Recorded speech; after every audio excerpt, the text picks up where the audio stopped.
I should really just hit continue before I do that, shouldn't I? Make things so much easier. Anyway.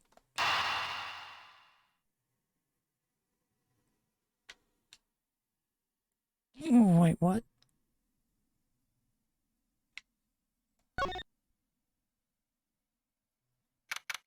Okay, good. Ugh. Almost went back to the start of the goddamn thing for a second. Hey. Wow, so this is the cargo hold, huh? It's so big!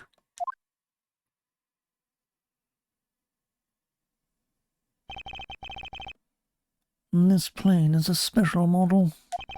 It is both a super large cargo hold and ultra luxurious first class seating. Is this the real scene of the murder? There is certainly a high probability of that, which is why we are here, correct? Okay, let's get investigating, sir.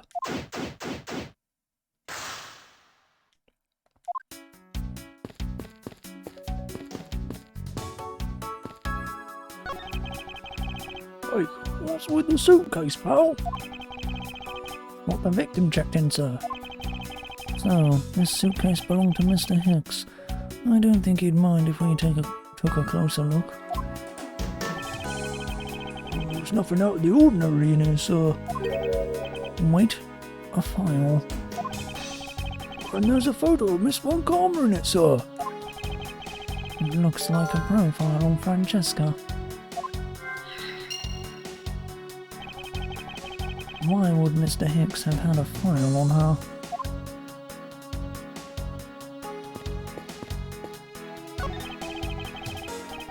Oh, these suitcases, Mr. Edgeworth.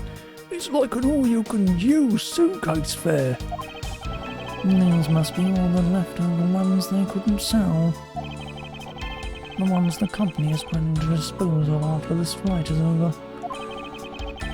This paint job is really cool, don't you think? It practically screams artsy. Oh, why not purchase one then? I'm sure it will bring you much happiness. Oh, you think so? And maybe I will. Let's see here. $1,200? I think I'll pass. And Miss Tenreal wonders why they don't sell. You'd need 2 jobs just to buy one.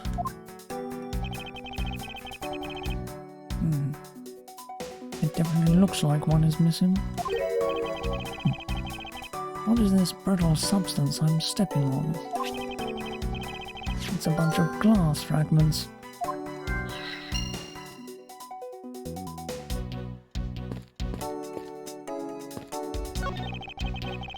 Keeping track of this many pieces of cargo must be very taxing on the cargo crew.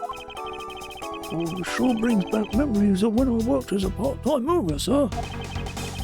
By the look in his eyes, he was waiting for me to ask about the rest of the story. But no matter how he draws on the puppy eyes, I have no intention of doing so.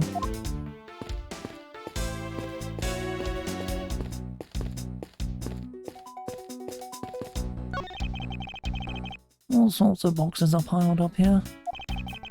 Well, this one says flammable, and this one, it says pharmaceuticals. And this one says for exorcism use only. Just what kind of operation is this airline running?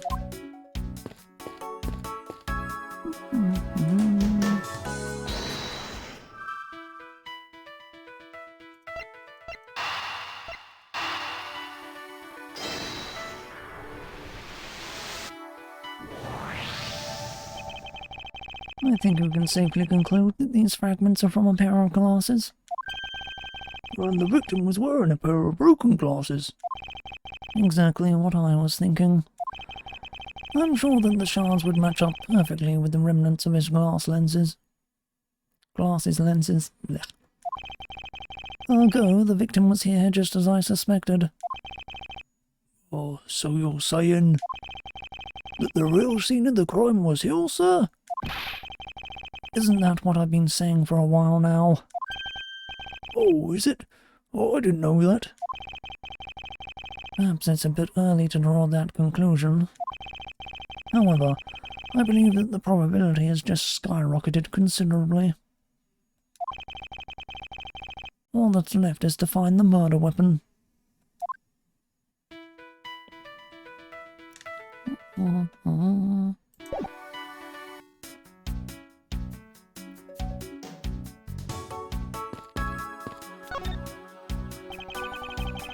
You arrived at the scene of the crime before Detective Gumshoe, correct? And you then immediately began to direct the investigation. It seems to me that you were already here at this airport for something besides the murder. Yes, I was. I've been following a very large and involved government-level international crime. But it's much too large for one person to take on alone. So it was decided that I should form a joint investigation with Interpol.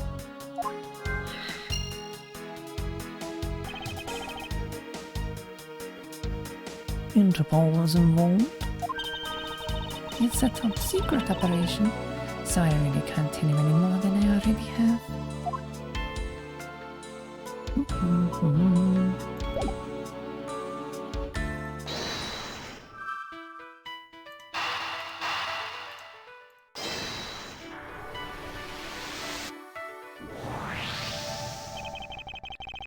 Now, why would Mr. Hicks have documents profiling Francesca? Oh, I know. I bet he's a big fan of Miss Von Karma, sir. Francesca said that she had come to this airport as part of an Interpol investigation. Oh, maybe Mr. Hicks had heard she was coming here and he followed her. Detective, I think it's far more likely that Mr. Hicks was, in actuality, Interpol Agent Hicks. I think Francesca has some explaining to do.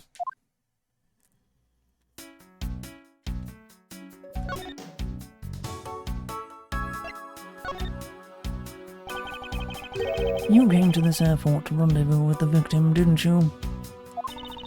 Nonsense. What are you talking about? We found a profile detailing information about you in the victim's luggage. I suppose it was prepared for him so that he could recognize you when he landed. Which makes him not Mr. Hicks, but rather Interpol Agent Hicks. Isn't that correct? I should have known you'd figure it out, Miles. But it looks like they got you in first. So you really did come to here to receive an Interpol agent then? Yes. Agent Hicks was on the trail of a very large international smuggling ring. He went undercover to investigate this crime. And it was I who put him on this case. I was supposed to receive a call from him on his cell phone once he has landed. I never expected to receive a call about his murder instead. I think we now have pretty definitive evidence that Agent X came down here to the cargo hold. What was he doing down here, sir? There's nothing but luggage. Oh, I get it. Maybe he forgot something in his suitcase and came down to get it. Oh! Agent Hicks came here for a work-related reason, of that I'm sure. Yes, I'm sure he was here to investigate the smuggling operation he was observing. Francesco, do you know exactly how he intended to pursue his investigation? No, unfortunately I was going to find out from him after he landed. I see, but this raises another question. A normal passenger can't access the cargo hold on their own. Agent Hicks must have identified himself a member of the crew and entered the cargo hold with that person who let him in. Yes, and then he was murdered here. These glass fragments and his broken glasses are a testament to that. And then... The killer put Agent Hicks into one of the spare suitcases and... They entered the elevator. While they were riding it up, the plane hit that patch of turbulence. Because of the intense shaking, the suitcase popped open and Agent Hicks's body flew out. At the same time, his wallet fell out of his pocket, spilling its contents everywhere. Which explains why there was money scattered all over the elevator floor.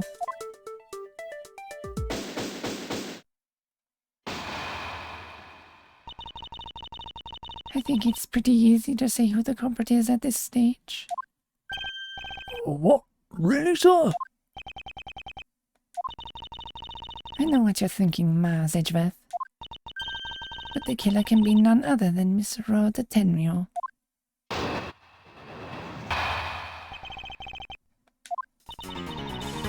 If it was a crew member, any of them could have shown Agent Hicks to the cargo hold. But the point to keep in mind is the keycard that allows the elevator to come down here. The only person with such high-level access is Miss Rhoda Tenrio. I'd say that's a pretty decisive piece of information, wouldn't you? I know what she's trying to say, but I'm not certain it's as simple as that.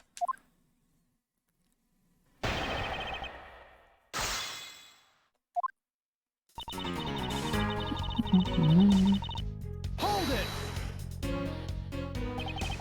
That might be true, but then it could be anyone, including Miss Millay or even the captain. Don't be a fool.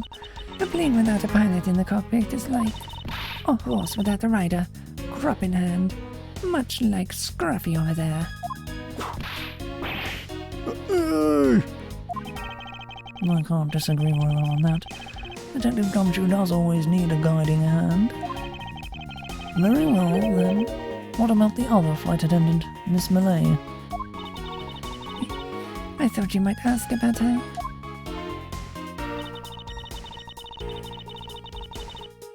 Hold it! But it's highly likely that the keycard was stolen from Miss Tenrio. Objection! It's highly likely. Is that possibility the best you can come up with? And you call yourself a disciple of my father? Yes, well, while I don't have any evidence, Be quiet! You're a disgrace! There's more evidence pointing to Miss Rhoda Tenrio, you know. It's not just the keycard that gives her away. Are you talking about the murder weapon? The Mr. Iffy piggy bank? Yes, she is also the only person with a key to open that display case.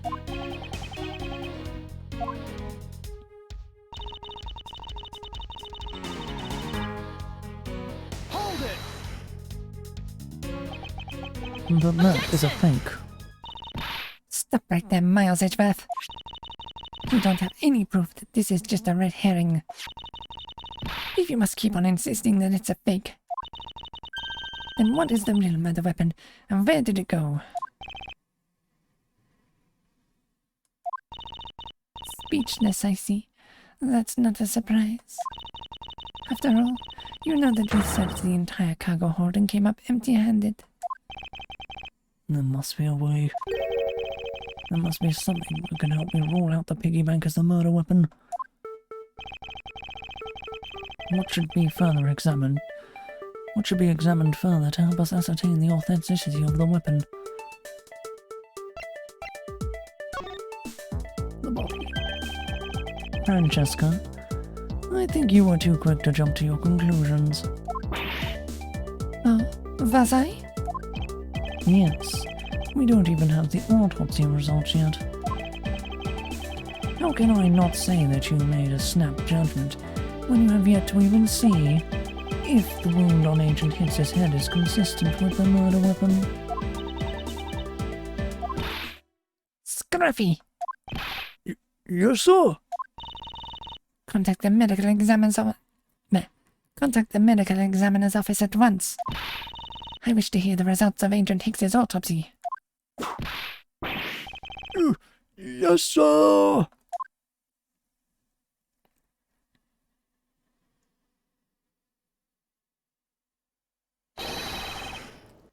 We got a big problem, Mr. Edgeworth, sir.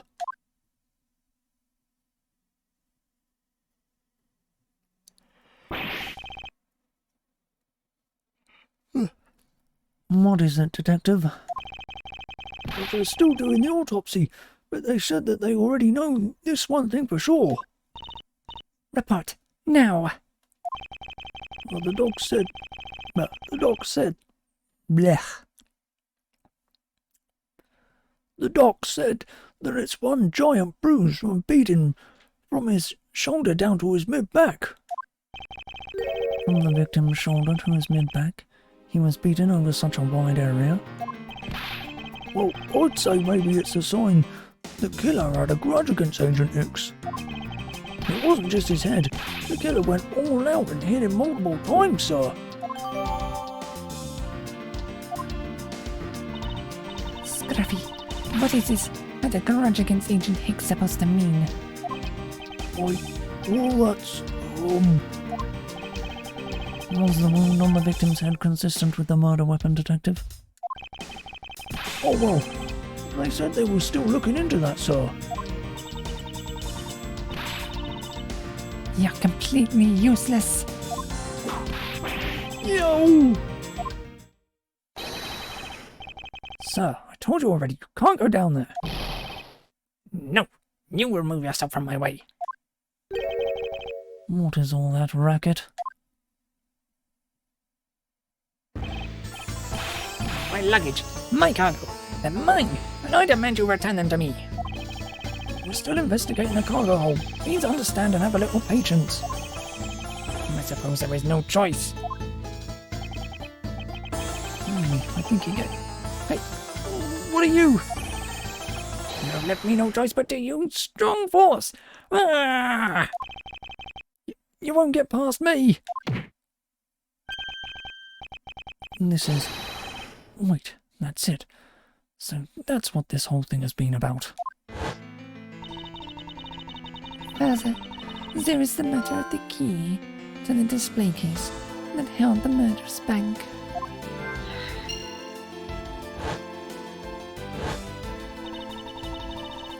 After all, you know that we've searched the entire cargo hold and came up empty-handed.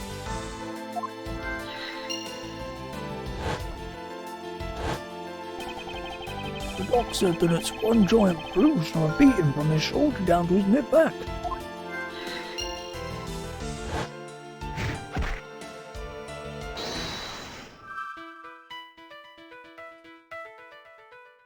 Ah.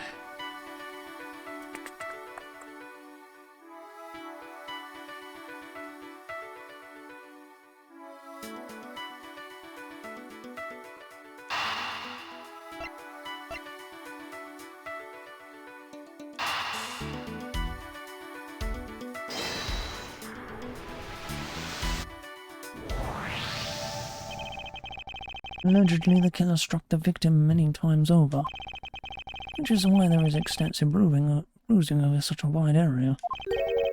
But is that really the correct conclusion to draw from this evidence? The bruise from his shoulder to the middle of his back is one continuous mark, which is more suggestive of a single blow to the back. If that's the case, then the piggy bank is much too small to have caused that. Therefore, the murder weapon must be something far bigger.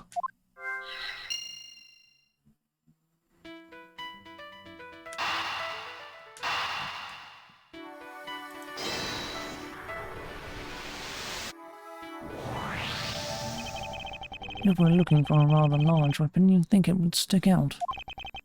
But so far we haven't found anything that resembles a weapon of any sort. Perhaps, just perhaps, it's something we're all overlooked from the very beginning. Because normally it's too impossibly big to be taken into consideration.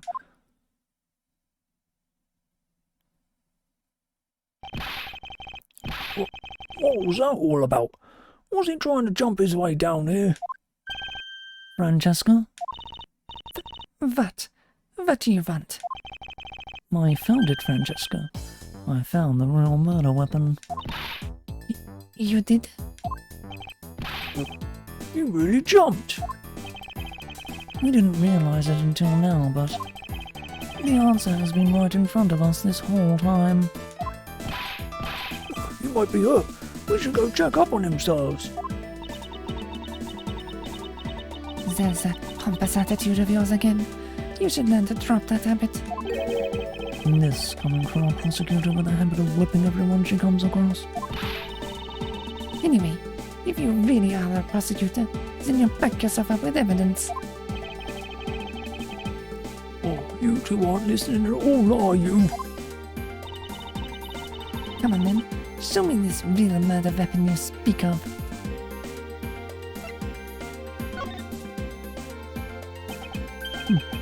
I don't have any evidence to show you. Foolish reasoning for a foolish fool from a foolish and foolish fool meant to fool me. What do you mean by, I don't have any evidence to show? Perhaps I should have phrased it as, that which caused Agent Hicks's death is incorporeal. Forgive me, but I do believe I have figured out what was the real cause of death. The victim fell from a great height and subsequently died as a result. In other words, the real cause of death is free falling to the ground. He fell to his death? Yes, this is the only plausible possibility. The victim has extensive bruising on the back of his head and his back. And the only rational explanation for these injuries is that he fell to his death. But the murder happened inside this plane. I know. Are you claiming that there is someplace in this plane from which he could have fallen from? As I said earlier, the answer has been right in front of us the entire time. You can't mean... Yes, I do. The victim fell from the top of the stairs off this very cargo hold. What? Then... We're in trouble. We may have a second death on our hands, sir. Hey, you. Tell me you aren't dead, pal. Wait. Why are you screaming? He's alive. And there you have it, Miles Edgeworth. It's not possible that Agent Hicks fell over the railing to his death. That man is living proof of that. I suppose it's true that it's not possible, given the current circumstances. The current circumstances? What is that supposed to mean? Suppose that large piece of cargo wasn't there at the time. What would have happened then? It would have been a Bajornian pancake for sure, sir. I suppose that man over there wouldn't still be breathing. But the reality is that the cargo box is there. So there is no point in entertaining your wild hypothetical scenarios. It may be there now, but there is no proof that it was always there. As if there could have been a window of time when that giant box was not there. Ah, but there was. What? What can I use to show her that it's possible the box was not always where it is now?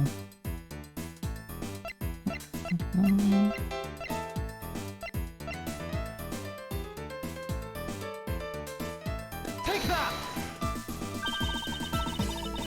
You're a fool in the Republic of Zhengfa? Yes, this flight had a short layover in Zhengfa in order to refuel. But that wasn't the only reason for the layover. We also transferred some cargo. What if the box in question was only transferred onto the plane at that time? To further prove my point, let's take a look at what's next to the box in question.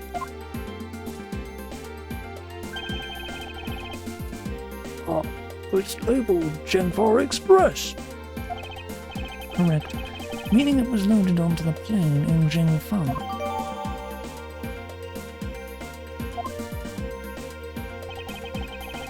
Now, what if the box in question was also loaded on at the same time?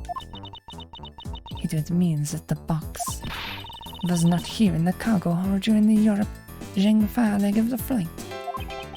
Making a clear drop from which Agent Hicks could have fallen to his death entirely possible.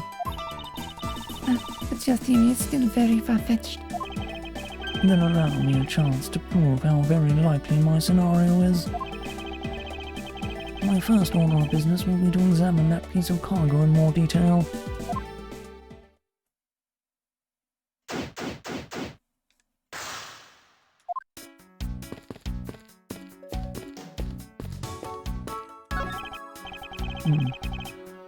This is a rather large piece of cargo. Oh, there's a tag on it, sir. Let's see. Alfred statue. Oh, never heard of that. Heard of it. Nor I. But all I care about is if we can prove it wasn't here at the time of the crime. Oh, then let's get investigating, sir.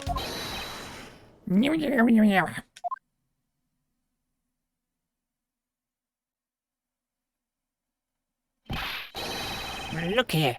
Do not go about touching my possessions without my permission. Don't rush up on me like that, pal. So, this belongs to Mr. LeBlanc, does it? I should see what else I can find out from him.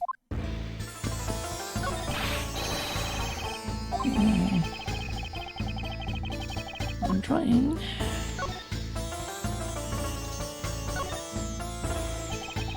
I take it that this piece of cargo belongs to you, Mr. LeBlanc. Of course it is mine. I shipped this fine piece of art from Europe. This Alfred statue is worth 10 million cents. No, maybe much, much more. Mr. LeBlanc's reason for choosing this plane must have been the large cargo hold. Oh, 10 million cents? I suggest you stop trying to calculate how many packets of noodles that makes, Detective. Dawn, how did you do it? I feel like you keep getting better and better at seeing right through me every year. Although I grow with each revolution of the planet around the sun, I have the distinct impression he continues to madly spin in place. Oh, hey, Mr. Edgeworth. So that 10 million cents, is that in euros or in dollars? Does it really make a difference to our case? Mr. LeBlanc, there is a chance that your cargo is related to a murder case. I was wondering if you would allow us to examine it a bit closer. It is a very valuable piece of art, so no, there will be no touching.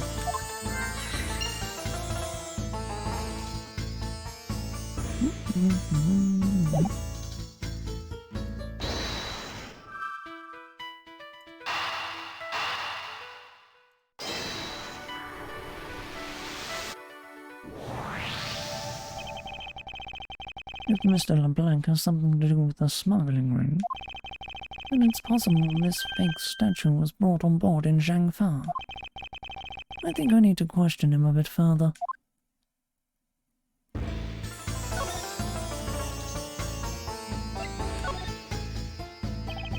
About your statue, Mr. LeBlanc. I wonder if it might be a fake. What? How dare you say my art is fake? I suspect that your statue might be the target of an international smuggling ring. Don't say such fantastical things. No Caesar drop there. I have the certification of my cargo right here. Do you mean the cargo certification document? Mr. Zinc LeBlanc, why didn't you say so earlier? Please show it to us at once. I can't read this. What does it say? It says as plain as day, the cargo was put onto the plane in Europe. And there you have it, Miles Edgeworth. Too bad for you. This statue was brought on board in Europe, just as it states in this certificate. No, that's... Which means that there never was a window of time in which the statue wasn't sitting there.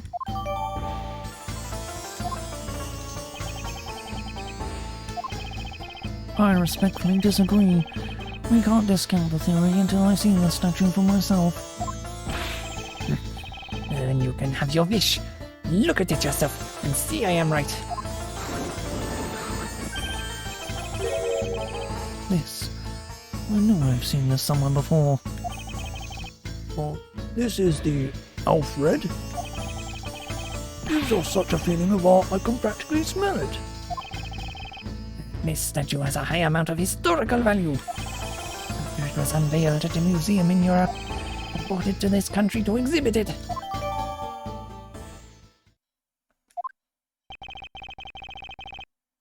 I believe a closer look is warranted here.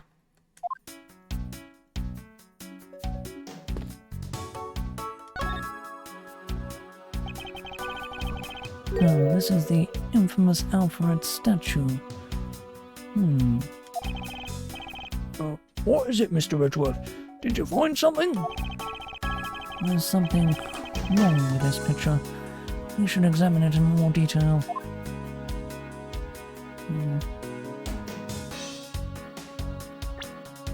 Just have a question. What's this? Yeah, it's either red. Okay.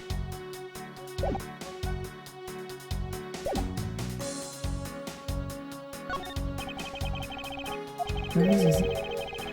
Oh, I swear I've seen this before. Oh, no wonder this thing is worth 10 million cents. Look at how it sparkles, sir. I wouldn't call it sparkling, detective. Maybe more along the lines of Bunny's shine. Are these eyes made of some sort of gem? Well, that's a real nice shade of orange. For a sec I couldn't even tell they were gems. Oh, but they kind of remind me of the eyes of this stray cat that lives near my house. Are the eyes supposed to be in this colour? Is it possible this statue is a fake?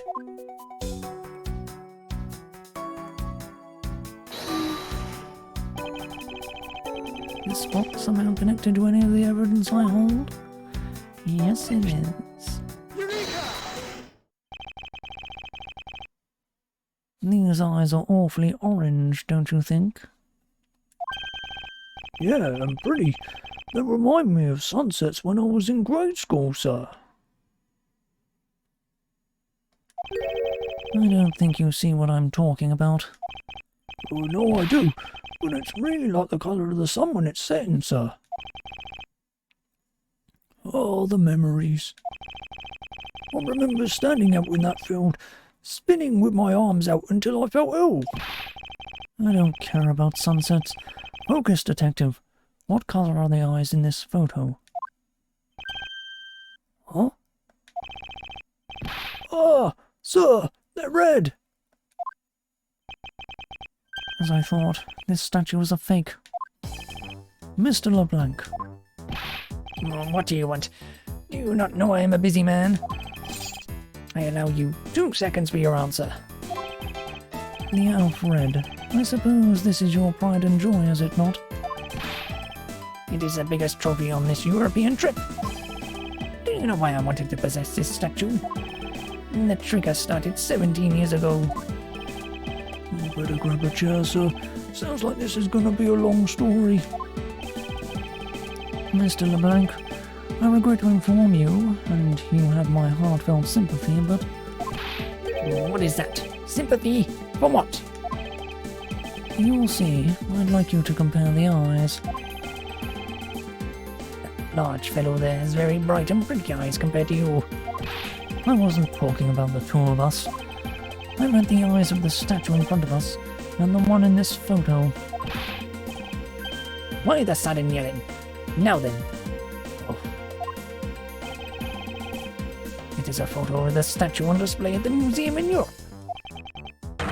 Yes! Now, do you see, Mr. LeBlanc? The statue before us is a fake. A fake! I believe that even further examination will be required. Now that we have confirmed that this is indeed a fake, there must be some sort of proof that this was bought on board in Zhangfa. And I will present you evidence that will resolve the remaining contradiction.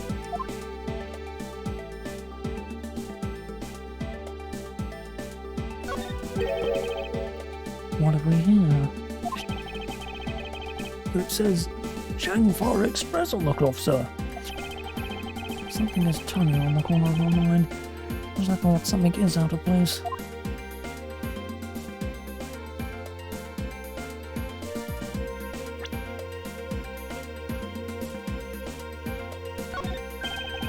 What's this?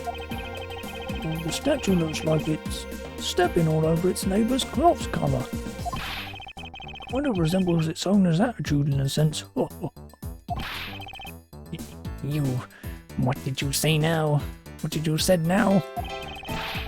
Further, my clothing hem is not being stepped on by anyone. It is too expensive for me to allow that to happen. Please forgive the trespass of my subordinate. Why should I forgive in the trespasses? Unless it is an expensive dress, you keep it.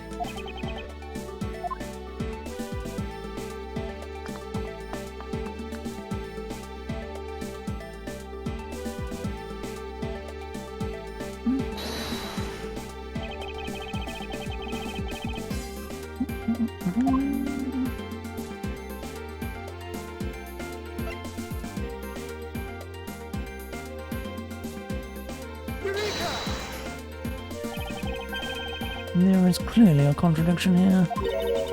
What are you going on about? It's just a simple case of a cargo cover getting stuck under another piece of cargo. That's not possible. But it is. It shouldn't be this way, but the statue is on top of the cloth. Supposing that the neighbouring piece of cargo was brought on board in Zhengfa, there is no way that any part of it should wind up under something from Europe. Which means that this fake statue was smuggled on board in Zhengfa. Then what about the cargo certificate? Let me ask in return, what about Agent Hicks? Why did he come down here in the middle of the flight? There is only one reason. Why? To secure proof of smuggling activity aboard this flight. So you see, but I don't believe he had to do that mid-flight. He could have just as easily inspected all of the cargo after the plane landed.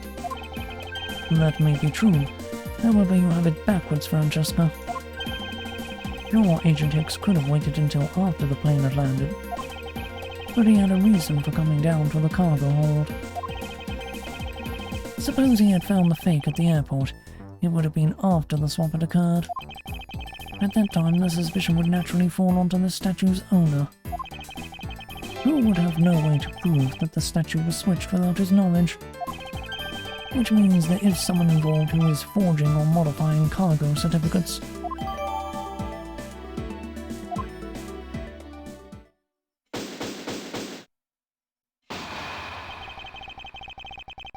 Well, I guess the victim knew the real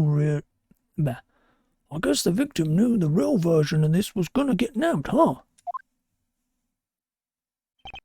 Yes, while this photo could be seen as nothing more than a simple souvenir, it was in fact taken to be used as a reference document later on. Next, Agent X had to secure proof that the smuggling had taken place. He came down here to take a picture of the cargo hold. A rather empty one at that, right before the fake statue could be loaded on board. A photo of the hold missing a valuable piece of cargo would have been proof enough. After that, all he had to do was hold the Zhengfa cargo crew and arrest the smuggler. Exactly. This only goes to prove my theory. If the statue was not in the cargo hold during the Europe-Zhengfa leg of the trip, there would have been enough height from which Agent Hicks could have fallen to his death. Officer, move this statue immediately. I want a thorough examination of the floor underneath, now! Miss Von Karma, I'm ready to report my findings. Go on. After moving the Alfred statue out of the way, we tested the area under it with luminol, and there was a reaction. I see. There was a reaction to luminol, an indication that there was blood in that spot. Oh, can we stop looking at it now, sirs? It would seem that my deductions were correct after all. I suppose it would appear that way. The culprit cleaned the blood up well.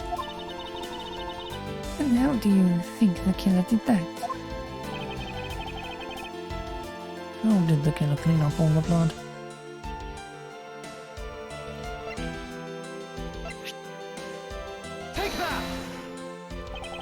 The killer used the bloody cloth I found inside the suitcase to clean up the mess.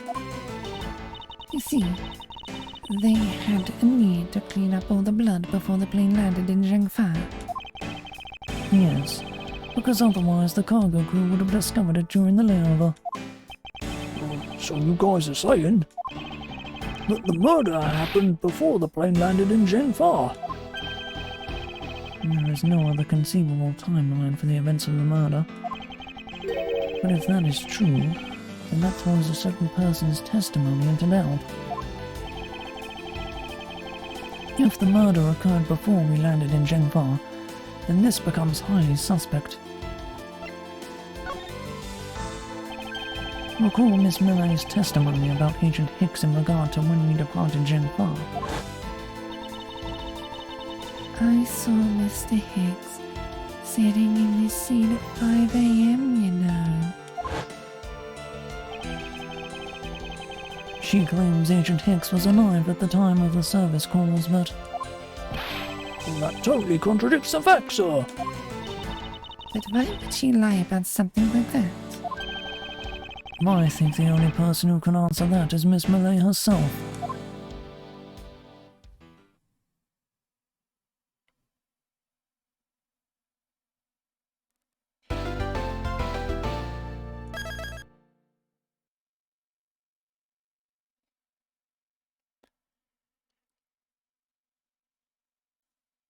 Why does the saving take so long?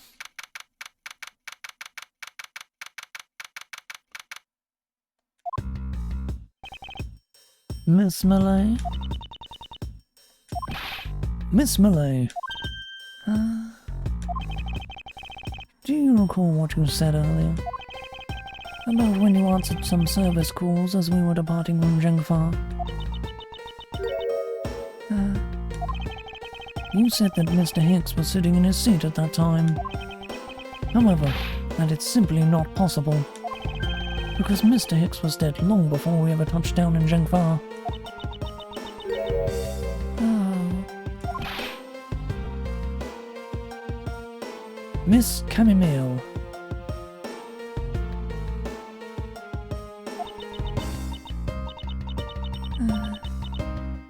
Maybe I didn't see what I thought I did. No one could make a mistake so large, Miss Millay. But I make that kind of boo-boo all the time. This is going nowhere. There must be a better way of resolving this contradiction. Very well. Miss Millay, if you please, tell us about your alibi during the time span. Just before we were to land at 3 a.m. and 6 a.m. when the body was found. Are you telling me I'm a suspect, Mr. Edgeworth?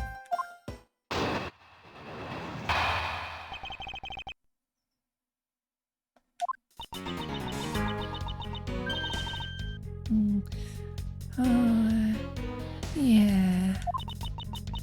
From 3 to 4, I was, in the flight attendant's room, all by my lonesome self.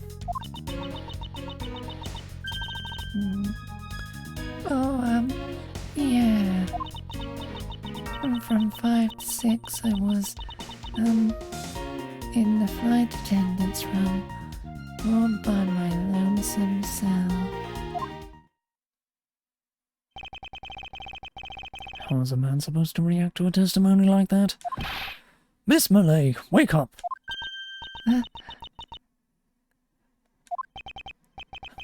She fell asleep again.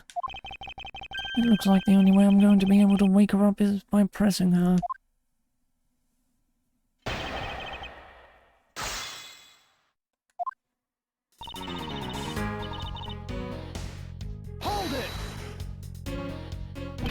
Miss Malay, wake up!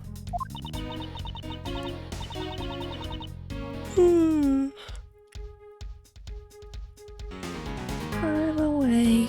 I'm awake. Miles Edgeworth, I demand that you do something about this flight attendant, this incident. Why ask me to wake her when you can finally put that whip to an appropriate use?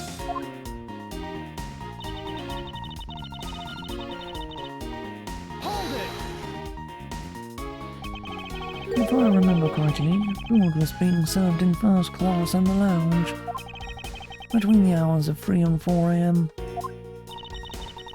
Yeah, but that kind of stuff's run by Miss Rhoda.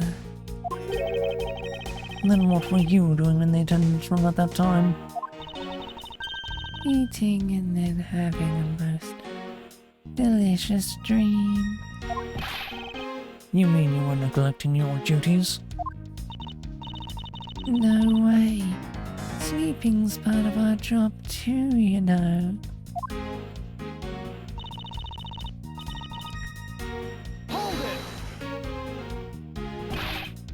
Miss Malay, how many times do I have to repeat myself? Wake up! I'm awake. I'm awake.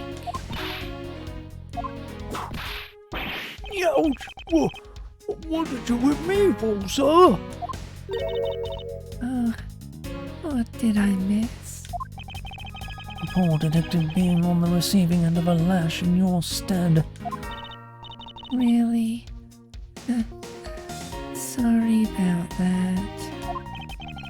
You can make amends for that by continuing with your testimony.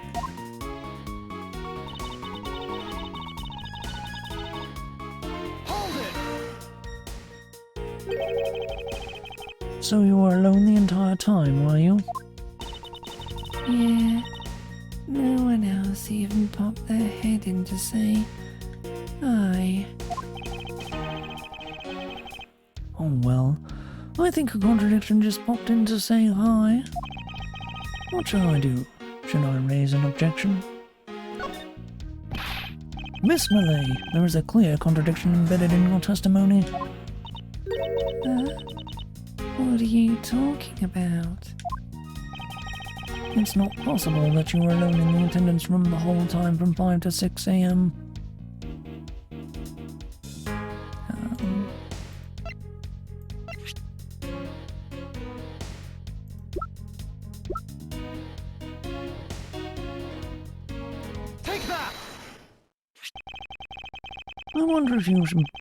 I wonder if you would be so kind as to take a look at this receipt, Miss Malay.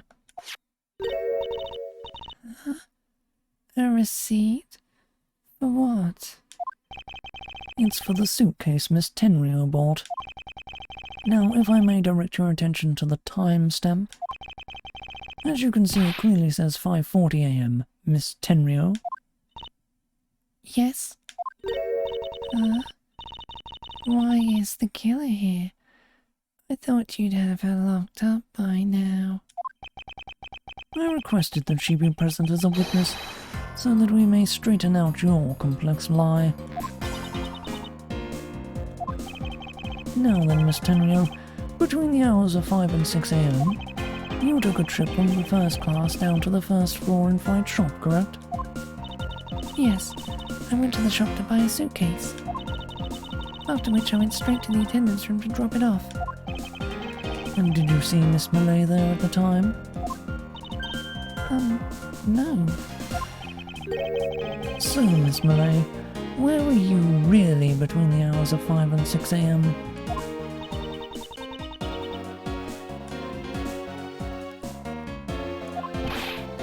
Miss Cammy Malay.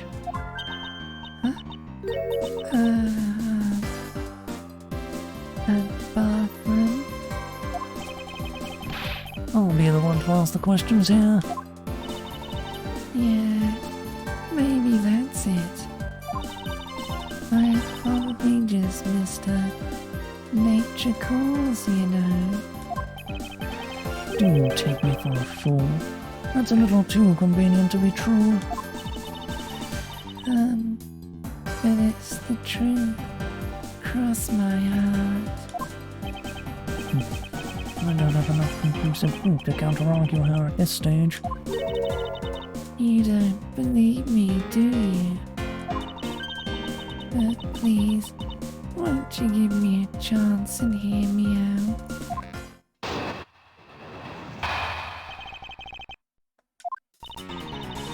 Look, I know you're suspecting me because I'm one of the crew. But you think then maybe you should also suspect Miss Rhoda too. She's the one in charge of the elevator keycard and the shop, you know. If you ask me, that makes her super suspicious. Please leave Miss Tenryo out of your conversation. Only you are under suspicion.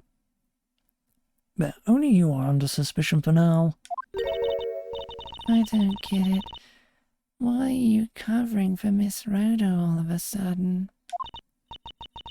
Oh, now I get it. Maybe you've got your eye on Miss Rhoda. Of course I'm keeping an eye on her. I can't very well let her escape, can I? Never mind. But you want to know something? Miss Rhoda actually kinda I have absolutely no interest in people who can't appreciate my sense of design. Now's not the time for this sort of talk.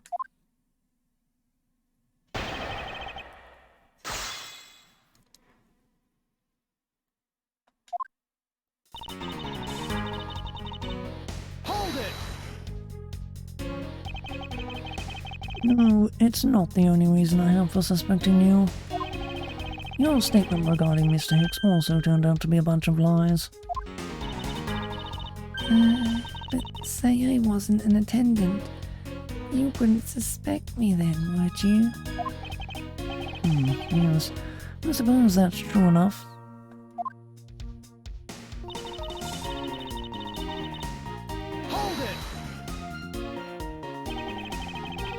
She is already being detained for further questioning, or have you forgotten already? Oh, yeah. Guess I just forgot. Cammy, don't tell me you suspect me too. Sorry. Can't help it. I mean, other than you, there's no one else who could have done it. Can't believe you would think that. I mean, me, a killer. Miss Millay, what did you mean just now by no one else who could have done it?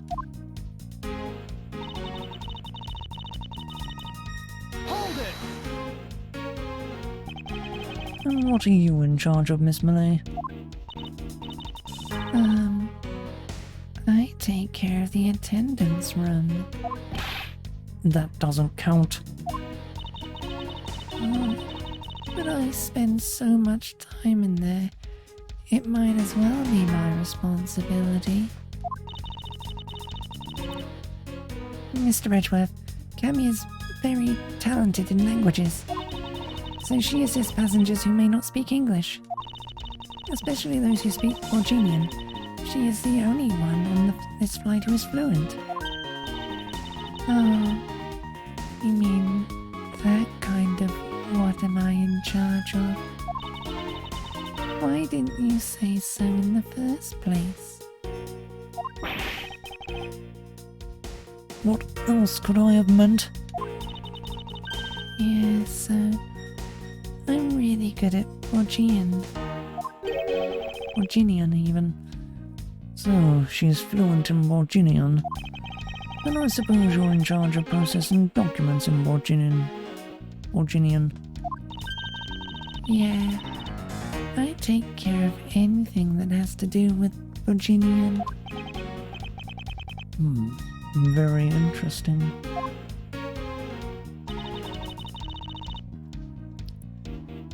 Hold it!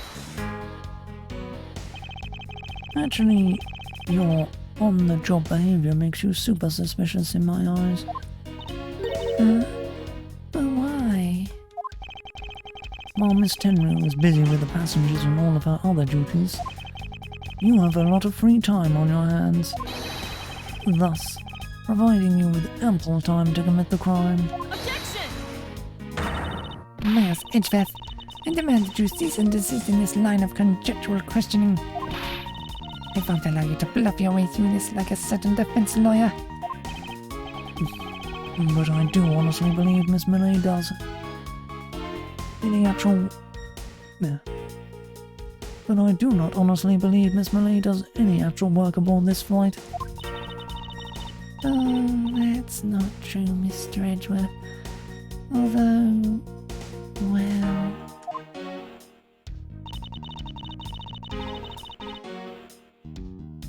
Hold it!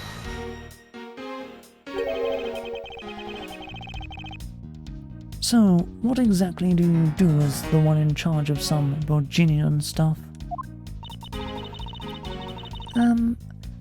I do stuff like translate things from and into Virginian. Cammy is the only member of the crew who understands Virginian, Mr. Edgeworth. Miss Millay, I take it then that it is your job to process all the Virginian paperwork. Yeah. See, I totally pull my weight around here. So it would appear. Perhaps I should ask her for a few more details about her work and... Miss Millay, it's very unladylike to push suspicion onto someone else. That's not what I'm doing at all. I'm just saying that Miss Rhoda is very sus. There you go, pushing everything onto her again. I don't get what you're saying. It must be a really abstract concept, huh? The only thing abstract here is the landscape inside your head.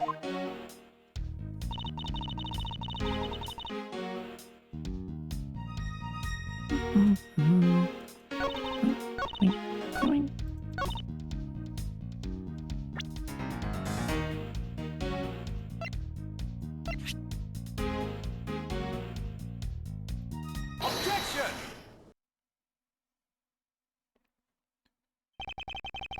So, you are the only one in this flight crew that speaks Virginian. Is that correct? Oh, yeah, I guess so. I studied abroad in Virginia for a while. If that is the case, then the signature on this document belongs to you, doesn't it?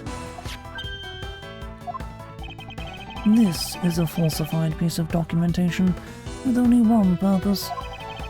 Lead anyone who read it to believe that Mr. LeBlanc's statue was loaded in Europe. The only person who could have either prepared or processed this document in Virginian is you, Miss Millay. Without your participation, the smuggling of the Alfreds could not have occurred.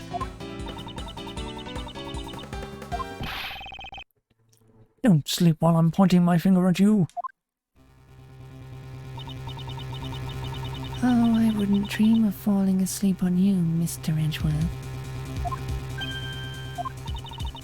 It is exactly as you say. Are you confessing to having participated in the smuggling? No, far from it. It's true that I was the one who signed off on that document. But you can't use that fact alone to make your allegation of smuggling stick. There is no direct correlation after all. All you have is my signature on a piece of paper.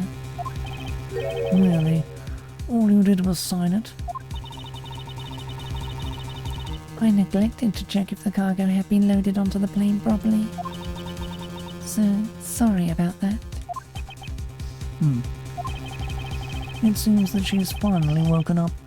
This is going to be one tough fight.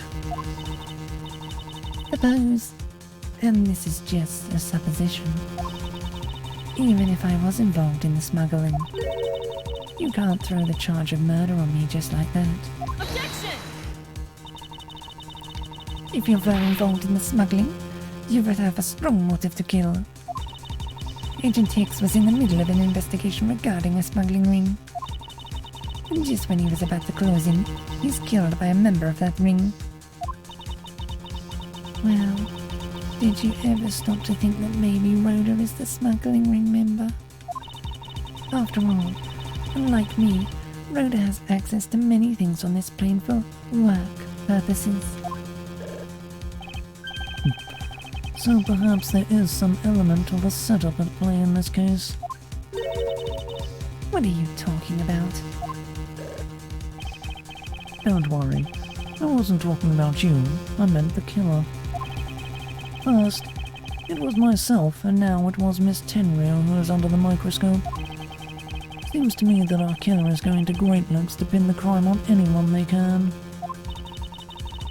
You have no proof that Rhoda is being set up, or that she isn't. Actually, I believe that she was indeed the intended target from the very beginning. I believe that the plan was to push all of the blame for the crime onto her. And this evidence will prove my suspicion. This proves that the killer was out to frame Miss Tenrio from the very beginning.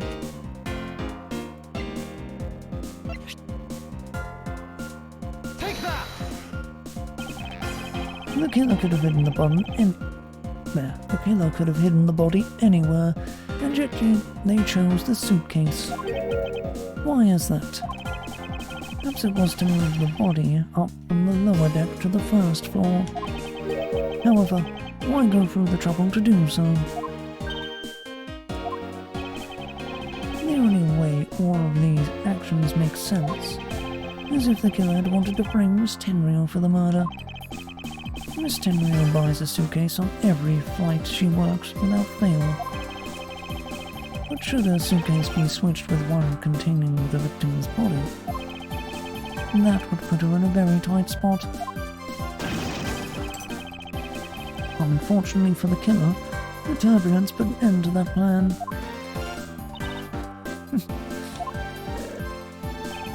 There wasn't enough time to put the body back into the suitcase. Ergo, they made do with whoever was at hand, adapted their plan,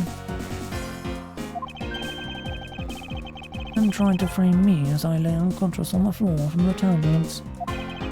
The killer then went to hide the suitcase in the in-flight shop, and brought the piggy bank back to the elevator in order to fabricate a false weapon. A lot of work for a fruitless endeavour, wouldn't you agree? Sounds like the killer had a tough time too, huh? I mean, why did the killer need to frame someone that badly anyway? That is because of the special circumstances surrounding this particular case.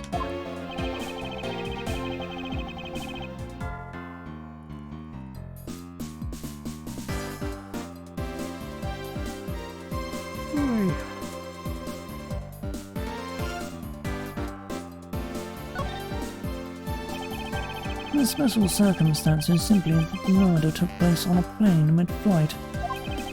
No matter which country, customs is quite strict in this day and age. So no matter what you do, the chances that the body will be found is very high.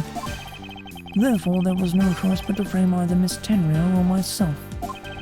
In other words, the only one who fits within the boundaries of the criminal's movements is not Miss Tenrio or myself, but you, Miss Camille. Only you and you alone could be the killer.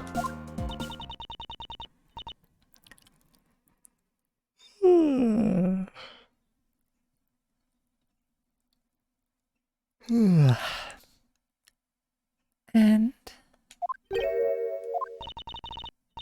Are you done already? I was about to fall asleep again. Anyway, let's be honest here. You don't have anything on me other than a whole lot of circumstantial evidence. No. I can see the outline of how the murder occurred, but I have no definitive evidence. And isn't there a piece of evidence that's still unaccounted for? Something that I still can't quite fit into the big picture. Take that! I don't have any actual evidence, I thought not. but that's because it went missing, and still is. Missing? What do you mean by that? In the complex puzzle that is this case, there was one piece I kept getting stuck on, and that is the victim's cell phone. Francesca, you were waiting at the airport for a phone call from Agent Hicks' cell phone. Or at least, that's what you told me. That's right. But Agent Hicks' cell phone could not be found at the crime scene. Do you mean the killer took the phone with them? Precisely. I suspect that if we were to find the phone, it would lead us to the killer. Come on. Get serious. If the victim fell to his death from that height, wouldn't his phone break as well? We won't know. We won't know that until we try a little experiment, will we? Francesca, I'd like to ask for your assistance. You know the victim's phone number, do you not? Of course I do.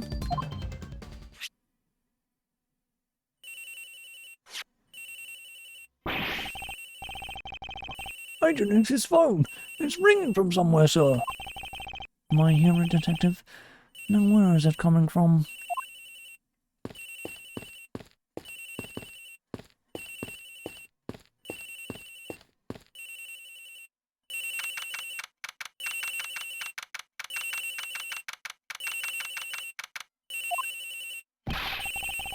Oh, the ringing's coming from somewhere in here, sir. Leave no stone unturned, Detective Gumshoe. We must find it.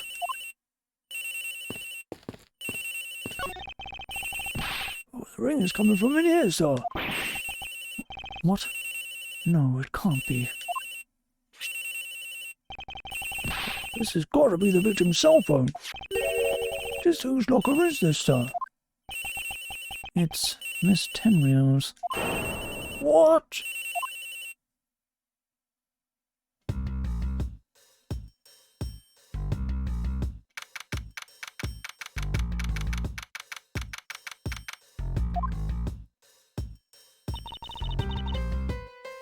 So, Mr. Edgeworth, how did it go? Where did you find the phone? I found it in the flight attendant's room, in Miss Tenrio's locker. What? But... Not that Tenrio. I don't know anything about the phone. It wasn't me. It wasn't me. Miss Von Karma, is it? I suggest you arrest Miss Rhoda Tenrio right away. Wait, I have a theory. This is related to the incident with the keycard. When the killer went to steal the keycard, they conveniently stashed the cell phone in Miss Tenrio's locker at the same time. Objection! This is related to the keycard, alright? In the same way that we have zero proof that the killer did just that. The only voice that sings the truth is evidence. That is the one bird we cannot ignore.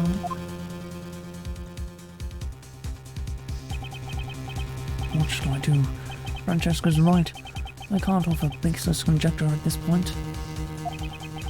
Alright then. Why did the culprit take the cell phone from Agent Hicks? It must have something very incriminating or more in it. Hold it! What now, Miles Edgeworth? It's not over yet. We have yet to figure out why the killer took the phone. What? Inside this phone lies the final piece of incriminating evidence that will point us to our killer. We need to examine this phone in more detail.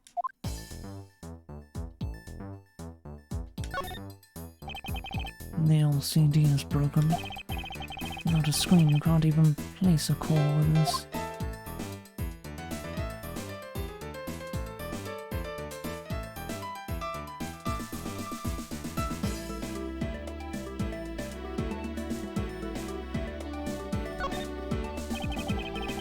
This must be the switch that opens the phone.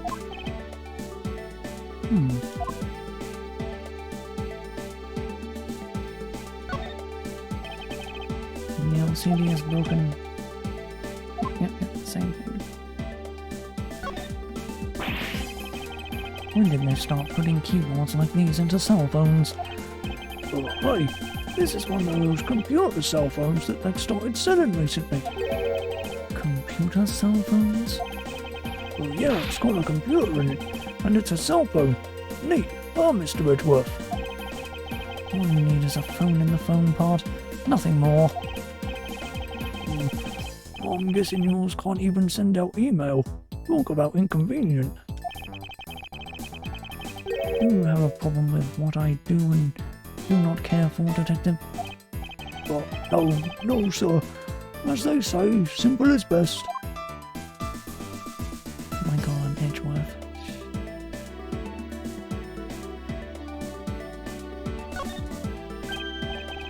Ah, it's a camera lens. Come to think of it, I wonder, how exactly was Agent Hicks planning to preserve the crime scene of the smuggling? Francesca, I need you to confirm something. This cell phone, can it take pictures? Mr. Edgeworth, I can't believe you don't know about this kind of basic stuff. This looks like a very similar model to my own. And mine can take pictures just fine. Do you think Agent Hicks could have taken some pictures with this? In particular, pictures as evidence for his smuggling case? If so, I say there may be some very inconvenient photos in here for our killer smuggler. But the phone's all busted up, sir. Even a super prosecutor can't repair a broken phone. I'll find a way, don't you worry about that.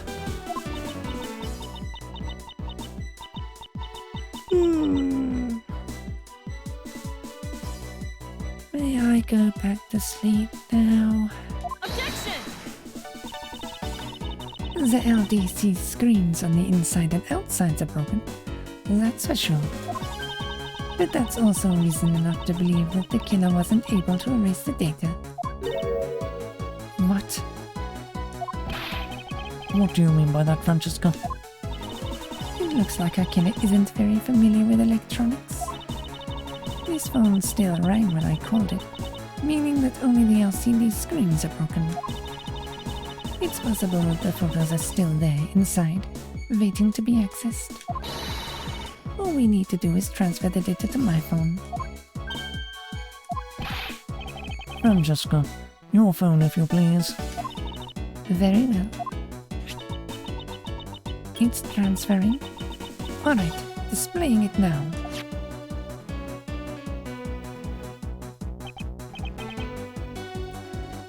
This is... Agent Hicks was most certainly trying to obtain some evidence for his smuggling case. Oh, hey, the alphabet's nowhere in this picture. This has no meaning as a piece of evidence in this murder case, right? Oh, ouch, she's right. There's not much we can find out from this about Agent X's killer, sir. Is this it? Is this the end? There's really nothing in this photo we can use.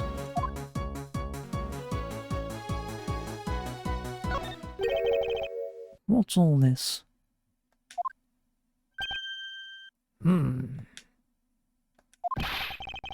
Oh. They are cargo shipped from Majunia to Zhengfa. So, the reason they aren't here now is that they were dropped off in Zhengfa. Mr. LeBlanc, can you tell me the contents of the boxes? Unfortunately, there is no English written on them anywhere. One cluster of boxes is written in Virginian. It says Melia. It is cloth in English. Cloth? Could it be... Is this where the killer... What? What for is that scary face? Miss Millet, Yes.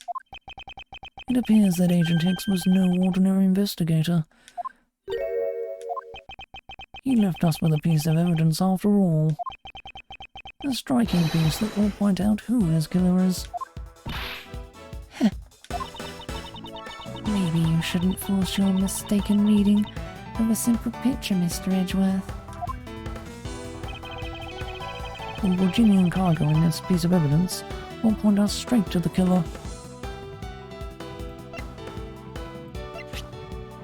Take that!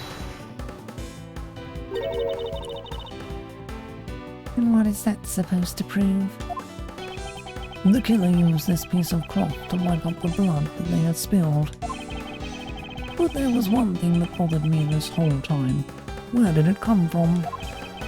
And now I've finally found my answer in this very photo.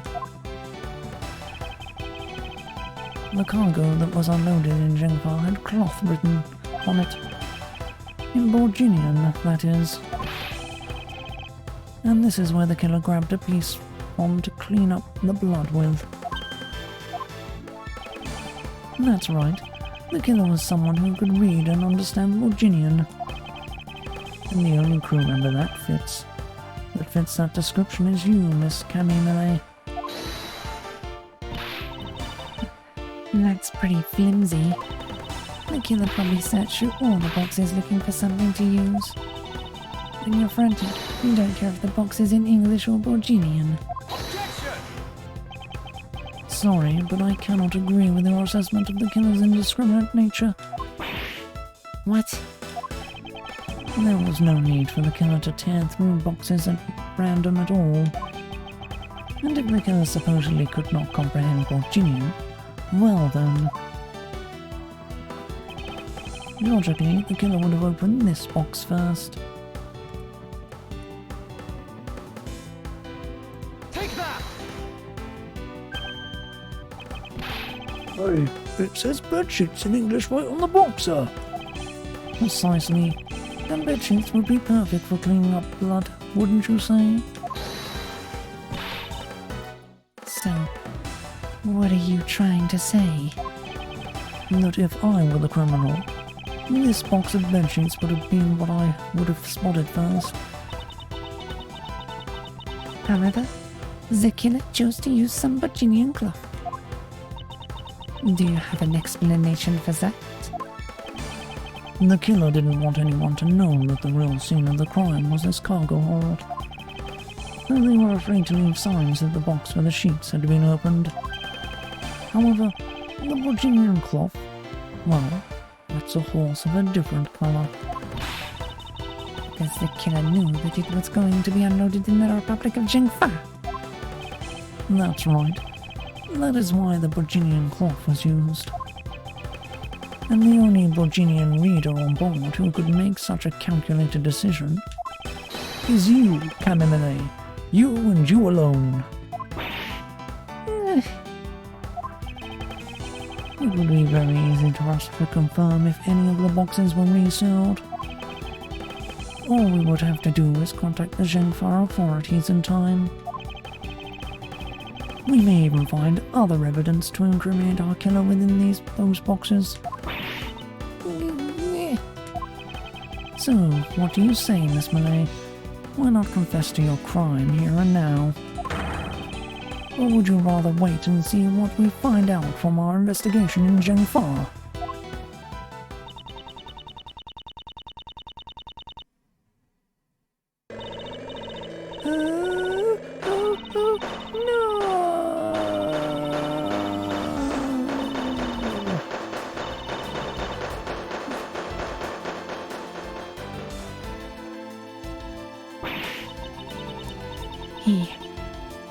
He was Interpol. I couldn't stop it. I brought him here. He started taking pictures.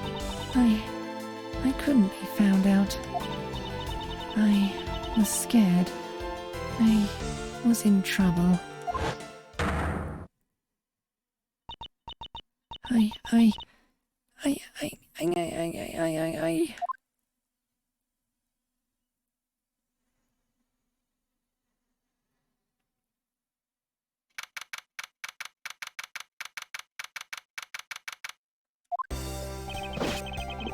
We finished making all the arrangements to take the suspect in, sir.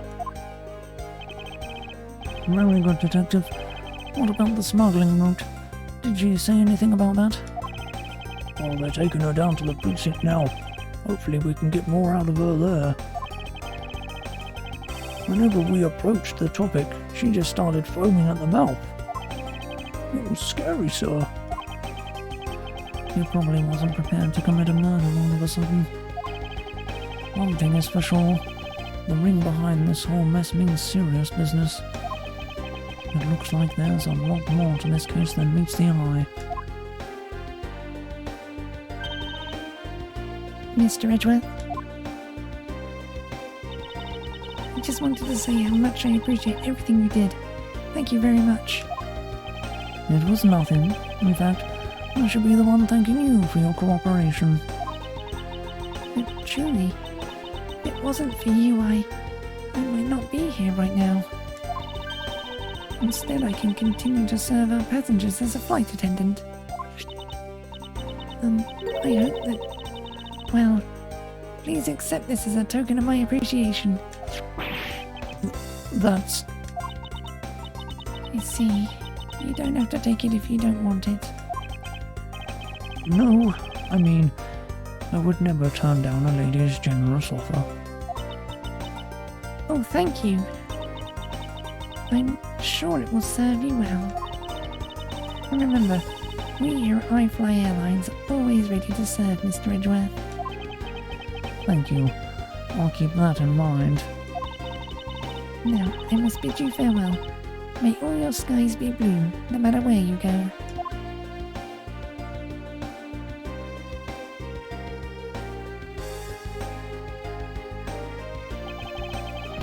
Oh, I can't believe we wound up investigating the whole day, sir. But boy, was it fun. Speak for yourself. My day was filled with earthquakes, elevators, and false charges. By the way, where's Francesca? Oh, she's filling out some customs paperwork for her departure. Departure? Yeah, Miss Von Karma's always really busy, sir. She's been flying from country to country to chase down some leads regarding her case. Detective? Can you cancel the car I had Can you cancel the car I had you reserve earlier? Oh, you got it, sir.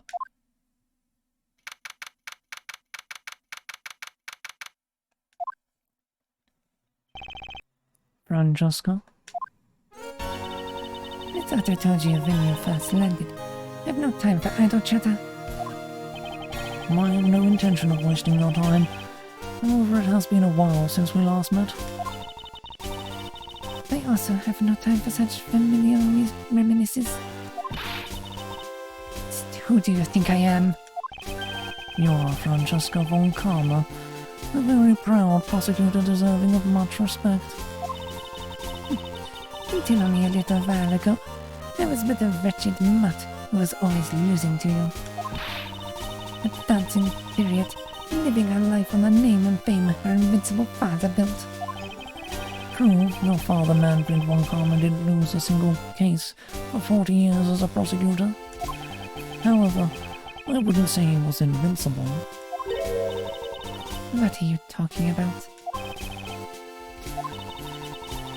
The group I'm on the trail of is a little more troublesome than most. The smuggling route we found this time is only one silver of the bigger picture. Sounds like a dangerous assignment. You really don't have to worry. I can take care of myself. Yes, I suppose you can. Plus, there is another agent on this case with me. Oh, another agent? He's a star among Interpol agents and has a higher success arrest rate. Who knows? You may even run into him one day. I was simply caught up in this one case. I hardly see why we would cross paths. I suppose. But I doubt he would say the same. I'm not following you. You'll understand soon enough. The fight has only just begun, Miles Edgeworth. I'll be back in this country soon enough. And when I am, you can be sure I'll pay you back in full.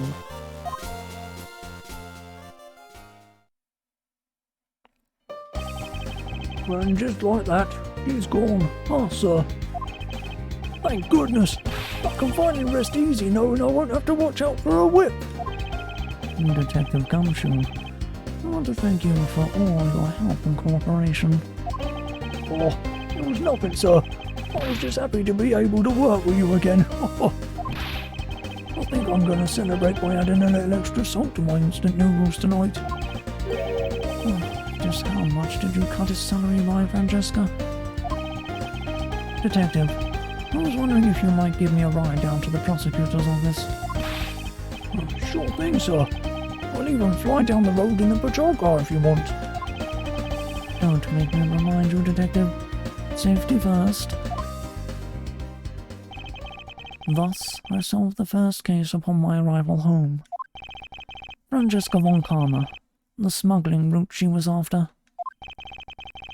The leaders of that ring had already put their trump card into play. And the players on the other side of this wall, they would begin to make themselves known through the next incident.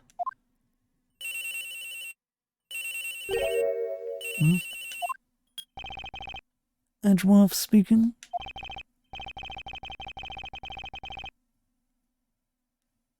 Finally.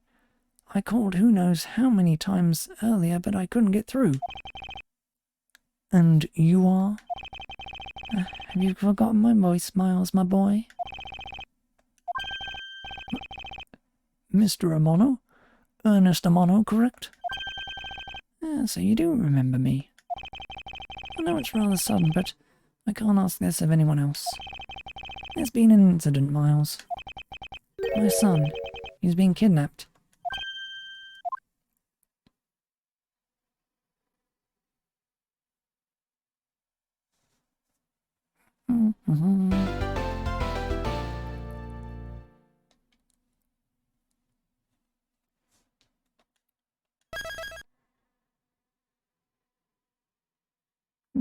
It's only an hour and a half.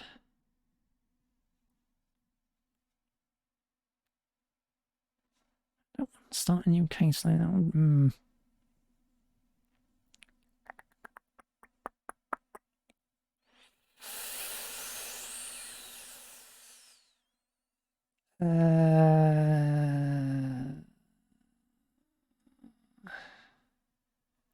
Yeah, I can stop here for now.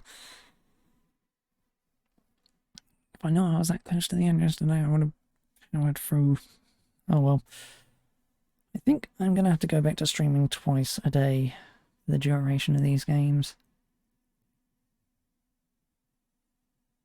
Because my voice will hold up for like 2 or 3 hours, depending.